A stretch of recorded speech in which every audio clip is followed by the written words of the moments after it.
이 시간 말씀을 통해 하나님의 사랑을 누리며 하나님의 은혜를 경험하는 귀한 시간이 되시길 간절히 소원합니다.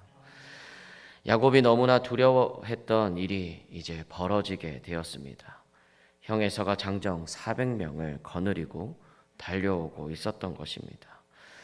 그런데 그 두 사람이 제외하는 이 자리는 야곱이 두려워했던 보복과 응징의 자리가 아니었습니다. 에서의 마음을 돌리신 하나님의 은혜로 말미암아 화해의 자리가 되었습니다. 우리의 관계 안에 하나님께서 일하시면 어떤 변화가 일어나게 될까요? 첫 번째로 서로를 너그럽게 대하게 됩니다. 야곱은 형 에서의 분노를 사기에 충분한 잘못을 저질렀습니다. 야곱은 자신의 잘못을 너무나도 잘 알고 있었기 때문에 형과 만나는 것을 두려워할 수밖에 없었습니다. 그런데 장정 400명을 이끌고 나타난 형 에서는 동생 야곱에게 복수하는 대신 너무나도 너그러운 태도를 보여주었습니다. 야곱이 에서를 향해 가까이 가면서 엎드려 절하자 에서는 달려와서 그를 끌어안았습니다. 그리고 야곱에게 입을 맞추며 눈물로 재회의 정을 나누었습니다. 어떻게 에서는 야곱에게 가졌던 모든 분노와 복수심을 내려놓을 수가 있었을까요? 아마도 그것은 에서가 하나님이 주신 복을 통해서 넉넉한 마음이 되었기 때문일 것입니다. 하나님께서는 야곱을 축복하신 것과 마찬가지로 에서도 축복해 주셨습니다. 에서는 야곱이 예물로 준비한 가축이 필요하지 않을 정도로 이미 재산이 넉넉한 상태였습니다. 이처럼 하나님의 은혜가 부어지면 서로의 잘못을 덮어주는 너그러움이 생깁니다. 하나님께서는 당신의 자녀인 우리 모두에게 갚을 수 없는 은혜를 부어 주셨습니다. 우리는 값없이 용서를 받았고 그리고 날마다 신령한 복을 누리며 살아가고 있습니다. 그러므로 우리는 서로의 허물을 덮어주고 너그럽게 대하는 것이 마땅합니다.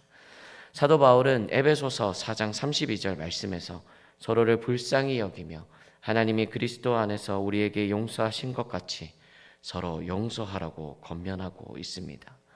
우리가 서로 용서할 때 우리와 함께 하시는 하나님의 은혜를 더욱더 드러내게 될 것입니다.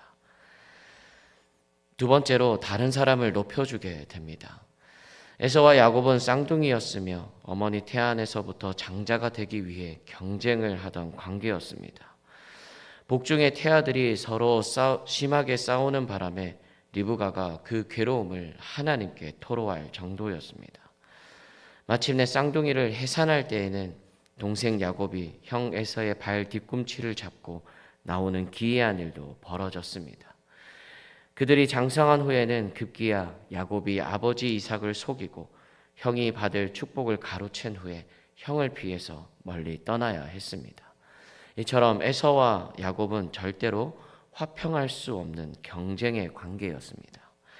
그런데 에서를 다시 만난 자리에서 야곱은 형 에서에게 7번이나 땅에 엎드려 절을 했습니다. 야곱은 에서를 더 이상 경쟁 관계로 보지 않았을 뿐만 아니라 자기보다 높은 자로 여기고 있었습니다. 이 야곱은 어떻게 에서를 높이는 겸손한 사람이 되었을까요? 그것은 바로 하나님께서 그를 찾아오셨기 때문입니다. 그는 하나님께 이스라엘이라는 이름을 받는 은혜를 경험했습니다. 하나님을 만나기 전에 야곱은 자신의 결핍을 해결하기 위해 남의 것을 빼앗아야 했습니다. 하지만 이제는 하나님께서 자신의 모든 결핍을 채워주시는 공급자이심을 알게 되었습니다. 이처럼 하나님의 은혜가 임하게 될 때 사람들 사이에 올바른 관계가 형성이 됩니다. 우리가 하나님의 은혜를 받은 것이 분명하다면 겸손한 마음으로 다른 사람을 높이는 것이 마땅합니다. 남을 나보다 나은 자로 여기고 섬기며 살아가야 하는 것입니다. 이러한 겸손의 모습으로 살아갈 수 있기를 간절히 소원합니다. 그렇게 야곱과 에서는 세일에서 만날 것을 약속하고 헤어지게 되는데요. 그런데 에서와 헤어진 이 야곱은 세일로 가지 않고 가나안 땅의 세겜성에 장막을 치고 정착을 하고자 했습니다. 이러한 야곱의 모습은 두려움이 사라진 후에 옛 습관으로 돌아가 버리는 모습을 보여주고 있는데요. 위기에서 벗어난 후에 우리가 경계해야 할 옛 습관은 무엇이 있을까요? 죄에 대한 무감각입니다. 에서는 야곱에게 세일까지 동행하겠다고 제안을 했습니다. 그러나 야곱은 자신이 거느리는 가족들과 가축들 때문에 함께 갈 수 없다고 거절을 합니다. 아이들과 가축대의 걸음에 맞추어 천천히 세일로 가겠다고 약속을 합니다. 이 약속을 신뢰한 에서는 야곱을 뒤로 한 채 먼저 떠났습니다. 하지만 야곱은 자신이 약속한 내용을 염두에 두지 않고 가나안 땅의 세겜성에 장막을 치게 됩니다. 에서와의 약속을 헌신짝처럼 버린 것입니다. 야곱은 두려워하던 문제에서 벗어나게 되자 또다시 과거의 잘못된 습관대로 행동을 하고 말았습니다. 야곱은 남의 감정이나 상처에 둔감한 모습을 가지고 자신의 소욕을 따르던 옛 습관대로 행동을 했습니다. 이처럼 연약한 야곱의 모습이 우리에게도 있습니다. 고난이 찾아왔을 때에는 하나님의 도우심을 구하며 신앙인답게 살겠다고 간절하게 기도합니다. 하지만 막상 기도가 응답이 되고 난 이후에는 어떨까요? 고난에서 벗어나게 되면 그 결심과 기도를 잊어버리게 됩니다. 과거 이스라엘 백성들은 이방 민족들의 압제로 인해 고통을 당할 때가 너무나도 많았습니다. 그럴 때마다 그들은 부르짖었고 하나님은 사사들을 보내셔서 그들을 건져내 주셨습니다. 그런데 고난에서 벗어나 평안이 그들에게 찾아오게 되면 또다시 하나님을 멀리 떠나서 이방 민족들이 섬기는 우상 숭배에 빠지게 되었습니다. 우리는 사사시대의 이스라엘 백성들이나 에서와의 약속을 저버린 야곱을 타산지석으로 삼아야 합니다. 하나님의 평안을 주실 때 더욱 신실한 백성으로 살아갈 수 있도록 계속해서 힘써야 합니다. 이러한 믿음의 삶을 살아가시길 간절히 소원합니다. 두 번째로 평안함에 안주해 버립니다. 가나안 땅 세겜에 이르게 된 이 야곱은 그곳에 정착할 마음을 먹었습니다. 그래서 하몰의 아들들에게서 은 100개를 주고 장막친 밭을 샀습니다. 하지만 야곱은 베델로 올라갔어야 합니다. 베델은 그가 하나님을 만나 다시 돌아오게 하겠다는 하나님의 약속을 받은 땅이었습니다. 그런데 베델에 이르기 전에 그는 멈추고 말았습니다. 왜 그랬을까요? 더 이상 라반과 에서의 추격을 걱정할 필요가 없어졌기 때문입니다. 누군가의 공격이나 위협을 걱정해야 할 이유가 사라지자 이 야곱은 현실의 편안함에 안주하고 싶은 마음이 생겨버린 것입니다. 세상이 주는 평안함과 안락함은 항상 유혹거리입니다. 특히 큰 위기를 벗어난 후에는 이러한 유혹이 더욱 크게 다가옵니다. 야곱은 편안하게 거할 세겜 성읍을 선택했지만 그곳에서 계속 평안할 수는 없었습니다. 우리는 편안한 삶에 안주하면서 변질되지 않도록 조심해야 합니다. 하나님께서는 예수 그리스도의 인격과 사역을 닮아가도록 우리를 부르셨습니다. 이것은 우리가 고난 중에 있을 때나 편안한 생활을 할 때나 변함이 없습니다. 고난 중에 열심히 기도하고 하나님을 찾았다면 평안한 생활 가운데에서도 말씀을 읽고 실천하며 기도하는 것을 소홀히 해서는 안 됩니다.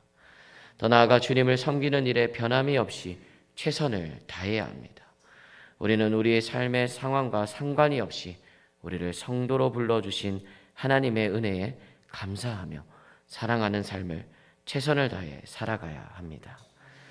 사람들은 누구나 다른 사람들과 바른 관계를 맺기 원합니다. 그러나 우리의 경쟁심과 욕심은 이 바른 관계를 가로막고 갈등을 유발합니다.